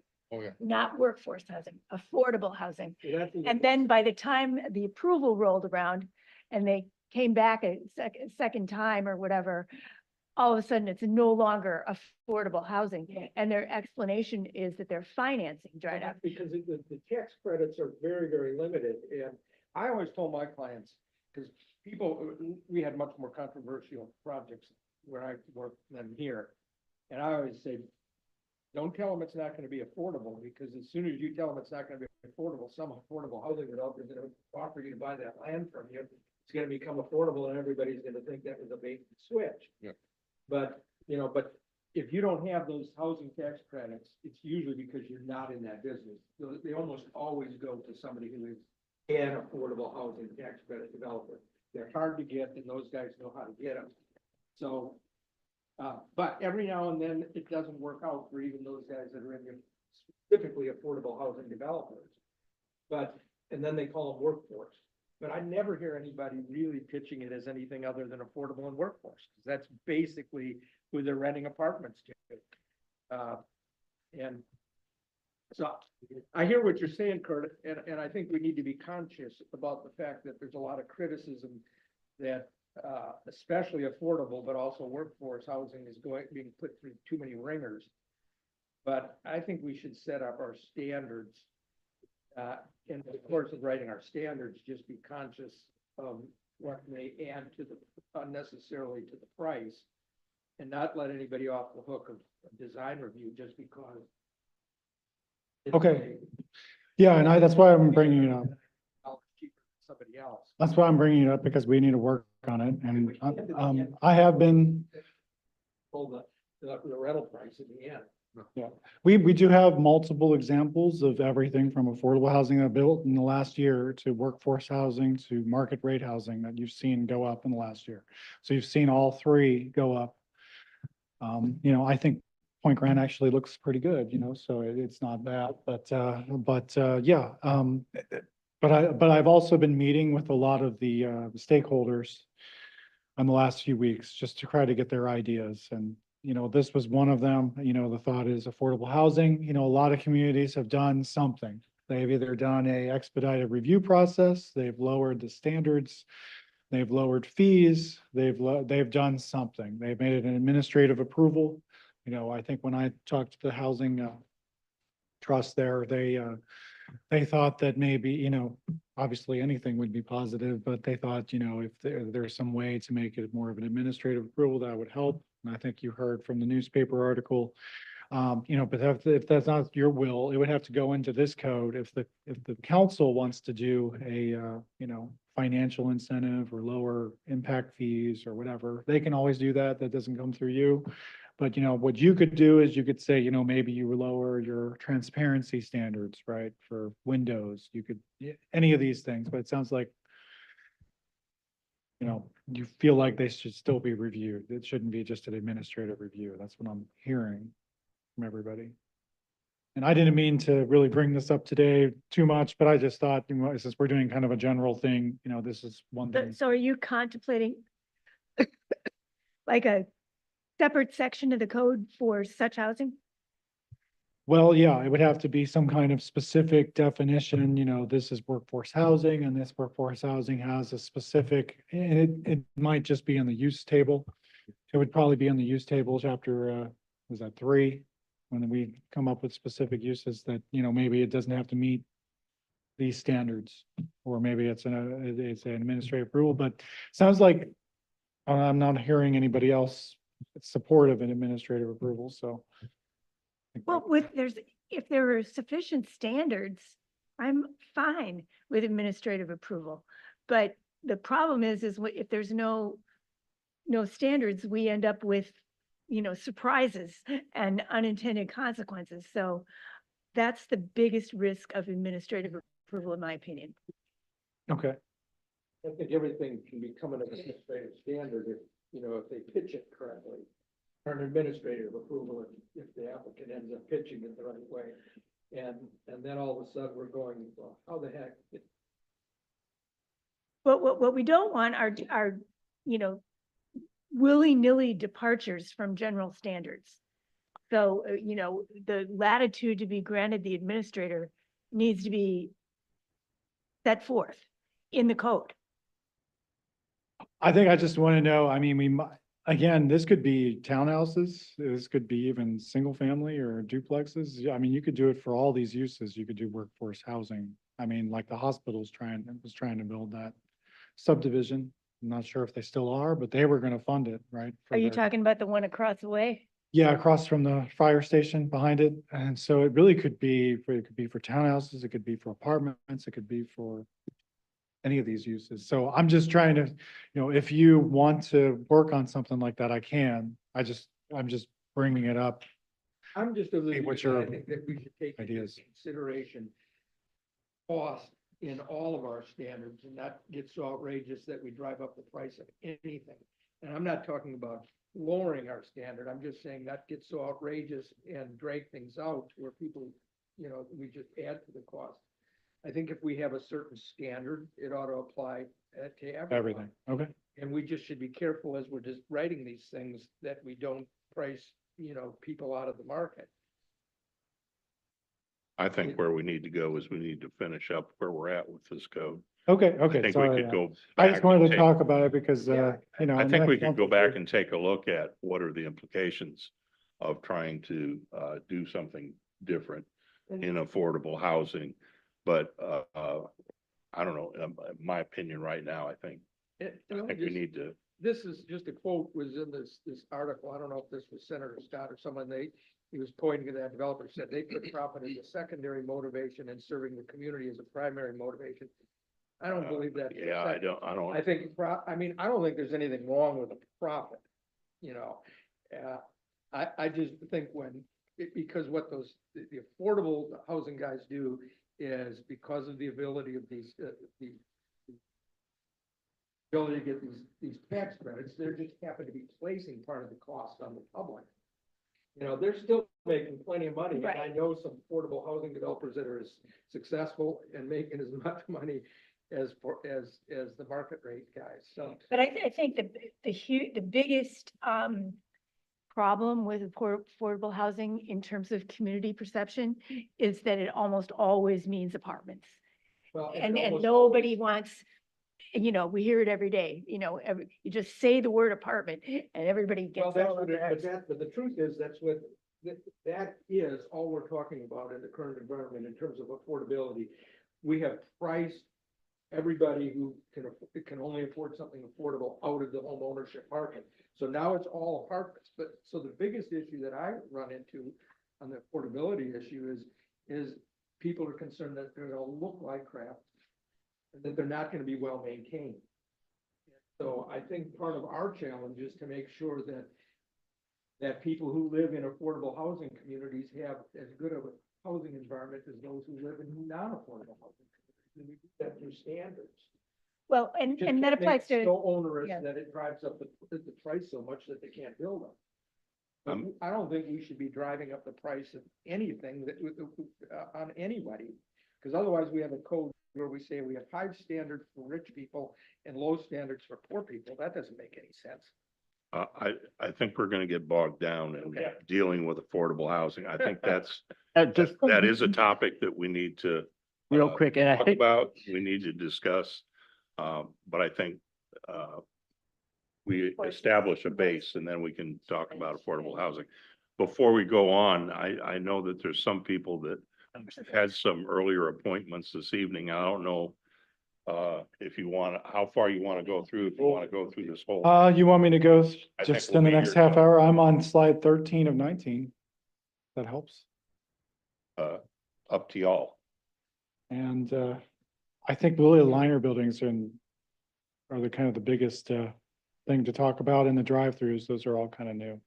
So, you know, the live work mixed use building, we really didn't have any real changes from the last time, but you know, again, low country design, pedestrian activation encouraged, you know, these are all things that were kind of in your last draft, and I don't think there anybody brought up any real issues with them. If I can move on to liner buildings where there are a few issues. We'll move to slide 14. The biggest question on this is, you know, that we talked about, and you know, it's just really, it's not really highlighted, but it's just a philosophical issue. I think, you know, should RMX, we kind of basically made liner buildings required an RMX. And because we thought this RMX was, since you can pick RMX, you know, it's the split zoning. I think we just felt that the liner building was a good thing. But from talking to people, and I think from the conversation, you know, should we continue to do that? Should we actually make RMX just a more of a suburban commercial, but with decent design standards, you know, an exempt thing from a liner building? So, you know, if Mr. Bardenwerper was to build his, you know, the grand mixed-use development, you know, in an RMX T5 UC district, if you decided to pick RMX, you wouldn't necessarily have to put those liner buildings out up against the street. It could instead be, you know, your Aldi, right? It could instead be your, you know, your gas station. So, and just knowing that those are really only exist out on 170. That's really where the T5 or UC RMX are, and a little bit on 21, but that's kind of a big thing to talk about. You know, the rest of it, I think we kind of talked about, but the changes were somewhat minor, but the big change, we also met with Paul Trask about the depth. We talked about the pedestrian activation. It's on page 30. We kind of added we added some pictures, but it's on page I think 37 at the end. We talked to him last week. Remember, we went down to 16 feet and we were kind of using those pictures at the meeting. We looked at those pictures at the meeting. But he, you know, we were trying to kind of maybe think about changing number 13, you know, should it be, how deep should it be? Basically, if you do the 16-foot or the 1-story, you'd have to do the pedestrian activation, you know, like a patio or something. He was showing us some ideas from his architect, you know, could you do like a side as well, activation? You know, how deep should that be? 24 feet might be too big, you know, could it be like 16 or 15 feet instead? And that would be the space basically right away to the building. Instead of being a building, it would be a patio kind of area. I mean, if you did that patio area, you could do the 16-foot height. So those were the big conversations that we had, and from that meeting. And so you can just kind of see we added those two pictures. But those were the two big things from the meeting that hadn't really been resolved, is RMX and this pedestrian activation. I don't know everybody's thoughts about that. But we really haven't redrafted this based on the meeting with Paul and his architect last week, but anyway, it's something that we could work on. I'm just conceptually, aren't liner buildings and patios with pedestrian activation like exactly polar opposites of one another? I mean, I don't know that, I think that's what we were trying to give some more creativity, because we saw it in those pictures in Charleston, where you have a lot of, if you go to Paris or something, or a big city, you have, those buildings, instead of being up against the street, they're set back and they have a large, patio or something like that. And, it allows people to kind of congregate and still keep, I guess, the same feeling towards the street, where it's like, it's people oriented instead of car oriented. So I think it serves the same purpose. It's different. It could be abused. I think that's the concern, but it also could make for a really, vibrant kind of streetscape. We're trying to address the fact that the minor buildings that were sort of previously conceptualized with two-story buildings. They're always which have two-story. That's right. A non-usable second floor. That's right. And we also restricted the non-usable. That's why we. And have that's just 16 feet. cost inefficient and probably not effective. And so we were saying, yeah, liner building, but you can do something else with the front of those buildings. Right. Like just what you said, restaurants, patios and stuff like that, bring it Yes, all- that was the Bring compromise. it all to the street and recognize that the second floor doesn't really serve anything and it's unusable space. If you remember, he brought that up. We looked at, on the screen, and we added those two pictures, but we didn't really change too much else. But if you were going to do if you were going to have the one story, it had to be 16 feet, and you had to do this pedestrian activation. So activation patio or something like it. so I think the example he was pointing out that he kind of liked was the old Publix, where the pizza place and the nail place and the hair places that along the side of on the I guess it would be Yeah. what is that called? Not Sam's Road, but the non-Sea Island Parkway side of the corner there. Which, I think that is well done, and it kind of actually sort of even looks like this one picture here on page 37, except I don't think the store's big enough.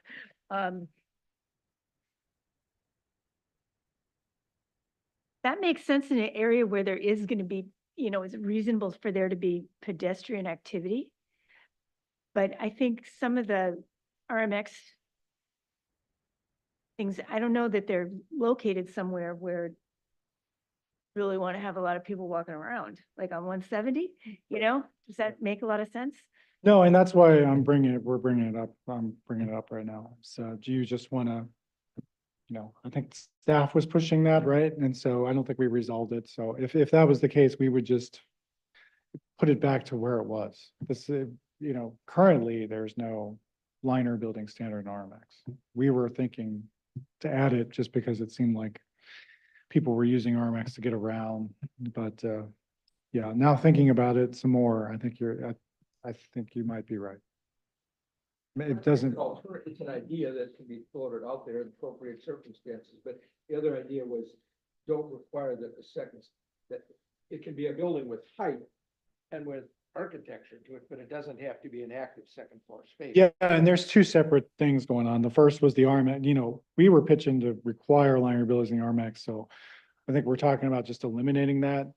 And then the second was, that you can reduce down to 16 feet if you activate the area in front of the street.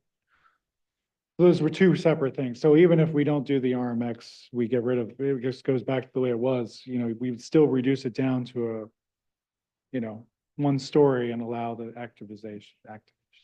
There were certain locations where the two-story was required. That's right. Like on the corner of the Right. boundary. Right, yeah, right. Yeah, and so that, this liner building and the pedestrian activation was sort of a trade-off for that, okay, so then this other issue about the RMX.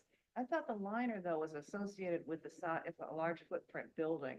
And you don't have to do a liner building in RMX if you don't do a large footprint building, if you did smaller buildings. I don't know, Yeah. I just wonder, we're mixing them. Yeah, I think we were I think this is maybe the staff, I think we kind of were making a mistake on this. 10,000 square feet, it's not very large. That would trigger the liner bin, like everything. Yeah, and so we proposed doing this, it's not on the code now, so I think we didn't really finalize this discussion, but, so I kept it the way it was, but I think now thinking about it, it would probably make sense to leave it the way it That was. Jewish development out there at Trask Parkway where there's a couple of hotels and the brewery and the gas station, they don't have any liner buildings and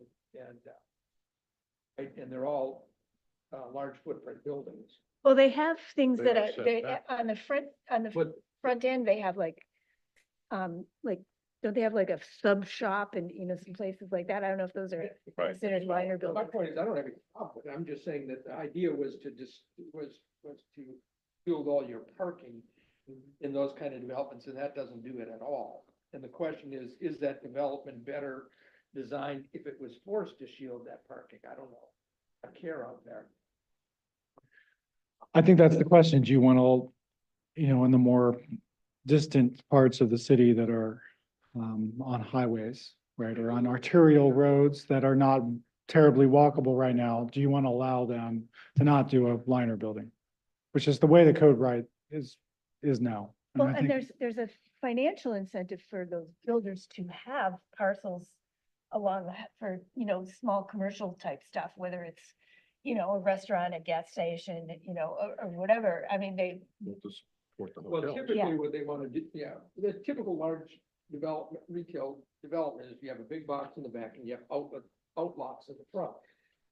But oftentimes the way that those outlots, the buildings on those outlots are designed, they still have like large gaps between them. And so part of this whole thing with liner buildings and stuff was to close those gaps. That's what they did with that new development out there where the Aldi is, right? That's a series of liner buildings. Yeah, and But pretty successfully done. they developed somehow in T5 UC, so. Huh? Well, they developed with a T5 UC, but they picked and choose which standards they want to develop with, so But I'm just saying, it's sort of, it seemed to, my point about that was that it seemed to accomplish the intent of what we have, which is to try to shield street view of the parking lots, right? they did.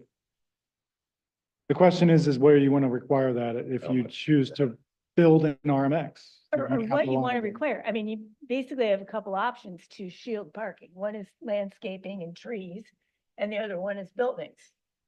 Yeah. Buildings are more effective and that's. Yeah, I mean, I think, we were just adding the liner building as a requirement if you're gonna develop an RMX, which didn't exist before. Right. So I guess I'm arguing myself out of this proposal. But I'm just trying to get your opinion if you want us to leave it in or take it out. I kind of want to leave it in, but I'm kind of wondering why, I can't remember. I know we talked about it last time where we went from 20,000 to 10,000. Yeah, that's the large footprint building. That's the next code. I think it's because the 10,000 was always going to the board and. Yeah, maybe in it's a good question. 10,000 I think we just wanted to have a more specific standards for Was it those a 10,000 square foot buildings. was it a review process issue? Because, I mean, wasn't there a time where There was an under, exemption. under a certain number of square feet, 10,000 it was was the totally exemption. administrative review? That's right. 10,000 was the administrative review. So that's part of it, I think. But, I think 10,000 is a pretty small building. So I mean, I think we can probably remove that from the large footprint building because that triggers the liner building and, that's. Yeah. Because I can see a liner building on 20,000 plus, but 10,000 might be over. Yeah, it too might be much. overkill. So this is all, I think, me just trying to overregulate that. So maybe that doesn't make a lot of sense. So I'm thinking of just removing it if that makes sense to everyone. And to go back to the 20,000. Typical Walgreens, about 15,000, so. But I guess too, Oh, Walmart's like 210, 20,000. Yeah. Walgreens is about 13. All right. would it, like, if we have, the developer choose between RMX and T5 UC and it kind of alternates between lots, I guess, would that kind of distort, our streetscape? You're gonna have some buildings, up to the sidewalk, and then some are gonna be set back quite a bit. Thinking out loud. I'm just thinking that, just like dual zoning, alternating is problem. And to me, there needs to be like, if somebody makes an application and they're picking RMX, for example, then it's RMX forever. It doesn't, you can't go back and forth. Now that leads to issues with flexibility because T5, offers other options, but the dual zoning, I think, was a mistake from the first place. And anything we can do to minimize any dual zoning in the city would be a good idea. Well, we did that in chapter 2 or 3. I can't remember which one it is because we're not talking about, we force them to pick, and if they're next to like an urban block, they have to pick T5 UC. So that's a proposed change in But the yeah, but if, previous chapter. So that would maybe partially solve that. did we make it so that if there's a development application that comes before a board and they've picked, is that the last time they get to pick? I mean, because a lot of the applications don't get developed, Well, I think they get to pick, if they don't develop, then, it starts new, right? And, if you didn't build your, gas station there, and that, 5 years later, but it got approved and then it just never got built. And 3 or 4 years later, car wash comes and they say, well, much rather do the RMX. I think you just pick for your development process. right? But it just maintains the dual zoning. It which is does, it something would maintain we- that. So it we really maintains don't wanna some see. flexibility. But to undo the dual zoning, we would have to, I think that would have to be a conversation with the city council because they'd have to basically rezone all of those properties. I think that it was probably meant to be it should have really been an overlay district, I think, probably, but for some reason they did it the way they did it, so I don't know why. Okay, well, we just have 3 more slides, so I'll try to go quickly, but there's a lot of changes to the gas station and car wash.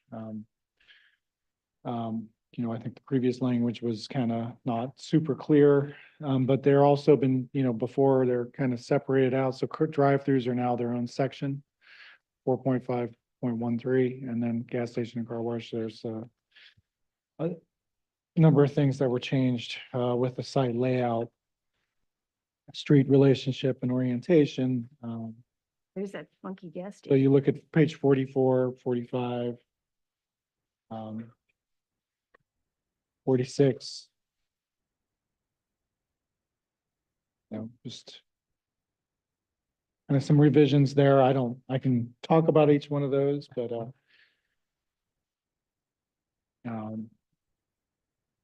the big things are the location of them. Go ahead.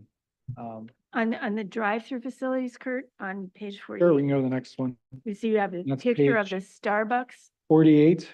Yes. Yeah. Do we consider that a good drive-through? That's a good point. I think the location of it and the way the drive-through is not seen from the road is positive, but yeah, that drive-through needs It's some. one of the worst drive-throughs. It could be the worst drive-through I've ever been through, to be Yeah. honest. I mean, it's beautiful. It's beautiful. The trees, the setting is beautiful. The fact that you can't see it from the street. So there's a lot of great things about it, but from a functional standpoint, it doesn't work. So that's a good point. I think that's a bad picture. I think we need to remove that. But there's some good there to take out of it. But both Nothing the against drive-throughs and the Starbucks. gas station are, where they're located on the site. There's prohibition now of a vehicle passing between the building and the street, so it's very clear, you just, this whole controversy, can continue again. That's, you Is can't there- circulate. Is there any way we can require that a drive-through have a certain stacking ability? Stacking, yeah, there's some stacking requirements, but I think that'd be a good thing to add from the International Institute of Engineers there, so I'll find stacking. I think you standard. already added it, yeah. I added it, but I was looking at it today and Well, we could be a little better. we could require a queuing specific study There's- for every drive-through, Mhm. because, I mean, there are some that have never very much, and then there's others, obviously Chick-fil-A is one of those, I mean, they just go on forever, you know, and they can do queuing studies based on other stores at other locations and give us, you know, prove to us, you know, the standard queuing length, you know. That's a great idea instead of the way that it's done here, so, Well, and the main issue is always backing up into the street. Well, yeah, Yeah. that's why. Yeah. Dunkin' Donuts. But there's other issues such as the Starbucks, because of all the adjacent uses there that are all on top of each other. Mhm. And, you know, yeah, it's the layout of the road and everything. so. Would be specific to that site, but it would be basically showing how many cars are typical for, you know, a Starbucks in a suburban location or whatever. And then you apply that, you know, to that specific location in Beaufort and you see if it works, you know? But there's gonna be, obviously, if they had to do that over again, you wouldn't. I don't know. I Because, mean, well, the queuing is, I mean, Are it we, doesn't work for that many No. cars, that typically. It basically queues like for 3 cars, I think, before it backs out onto the You road. can't have that. So, Well, and it's in through parking lots and on roads and, you know, I think like, it might be good to, like, my thoughts is just to prohibit drive-throughs and corner lots of T5 UCs. okay. I don't know, I just think a queuing study would give you every piece of information. Works. you know, like, and then you look at some of the other ones, like the Wendy's, the Wendy's that's out down toward the hotel, the newer Wendy's, and also the Wendy's on Ladies Island. They got this huge back area that's hardly even used. They've got too much space, in my opinion. The one on Ladies Island has a lot. There's a lot and there's usually not very many cars, Or but you- it's the same, it's the same as the one that's out on, When you look at the Dairy Queen on across the bridge, they never have a queue.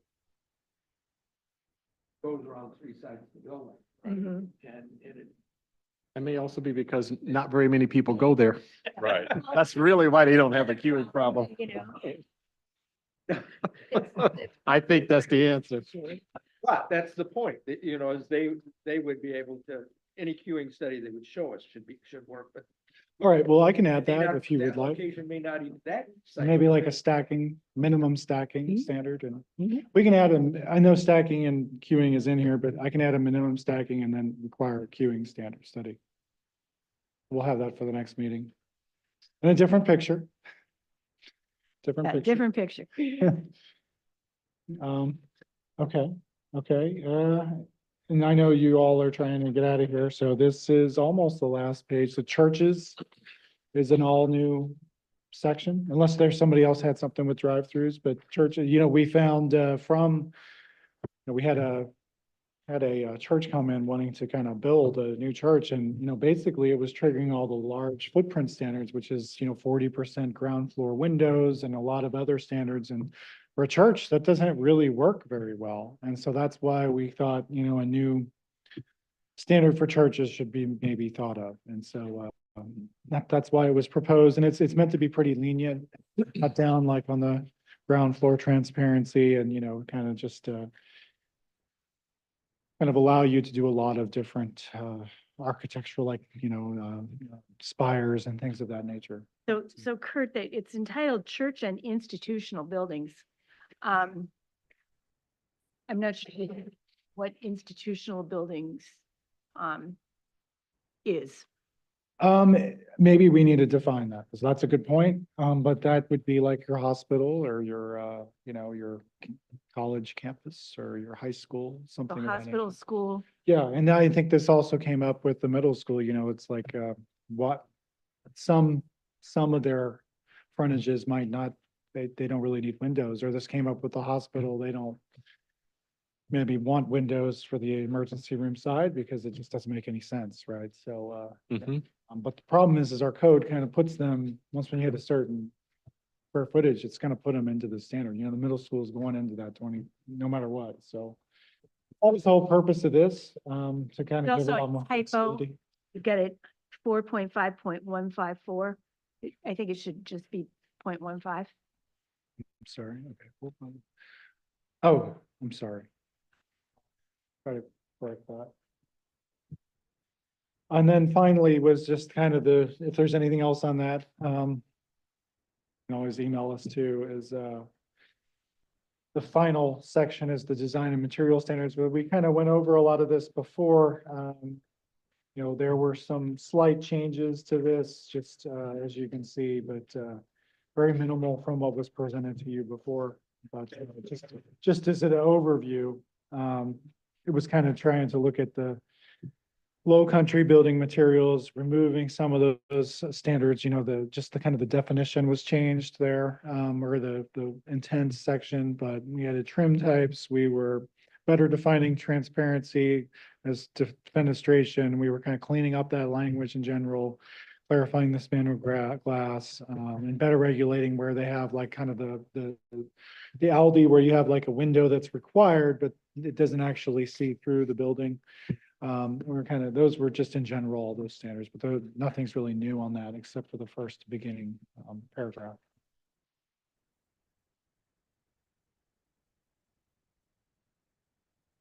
With that was my last slide.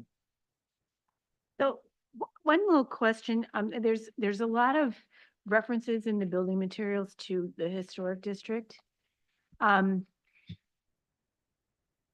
Why is that? Why are we regulating that in this section of the code as opposed to the rest of the historic regulations? I think. That's a good point. I think it's in the current code, like the original code. It's a good point. It's a good point. We could take them out. Or maybe, since that whole section is still under review by various committees and stuff like that. There's portions of that are under that section, but I think from a material standpoint, I think we need to get some collective agreements about materials for both normal and historical sections. That's your low country vernacular right there. Well, as part of it. Well, or like the vinyl windows question, that's an expense issue. Some of them look pretty darn good. And even Lisa has talked about allowing some vinyl windows in some of the projects in there, Yeah, I don't know about vinyl, but just being able to put in new wood windows would be an advantage. Yeah. Well, we can take out the vinyl. I don't know what's pitched. We haven't really talked about that, but there is an exception, and I think we added to that in the original draft of this. So I think it does a pretty good job of, certain materials may also not be allowed based on existing elements, but are approved or denied on context specific basis at the discretion of the design review body. So it gives some flexibility. Any